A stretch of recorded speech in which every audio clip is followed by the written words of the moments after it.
पाकिस्तान में सिंध की अमरकोट रियासत थी, जिसे आज उमरकोट कहा जाता है। ये एक हिंदू राजपूत रियासत थी।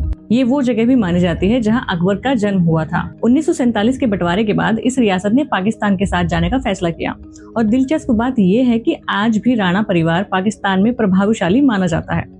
राणा चंद्र सिंह जैसे नेता पाकिस्तान की राजनीति में एक्टिव रहे, मंत्री रहे और सांसद भी रहे। तो सवाल ये है कि जब मुगल वंशज गुमनामी में चले गए तब ये रियासत कैसे बची रही।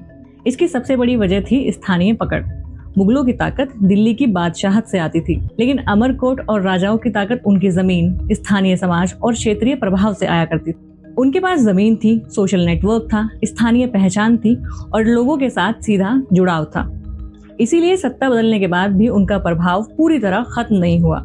असल में पाकिस्तान में इन दोनों परिवारों की अलग किस्मत के पीछे कई बड़े और भी कारण थे। पहला कारण, मुगलों की पूरी पहचान साम्राज्य पर आधारित थी। जब साम्राज्य खत्म हुआ तो उनकी राजनीतिक ताकत भी खत्म हो गई। 1857 के बाद अंग्रेजों ने मुगल पहचान को जानबूझकर खत्म करने की कोशिश की, क्योंकि उनके लिए मुगल सिर्फ एक परिवार नहीं थे, बल्कि एक बगावत का प्रतीक बन चुके थे। यानी मुगलों का पतन सिर्फ समय की वजह से नहीं हुआ, बल्कि सिस्टमैटिकली कराया गया। एक तरफ कुछ लोग भारत में अकबर को महान भी कहते हैं, वहीं पाकिस्तान की कुछ ऐतिहासिक बहसों में अकबर की नीतियों को साम्राज्य के पतन का एक कारण मानकर आलोचना भी की जाती है।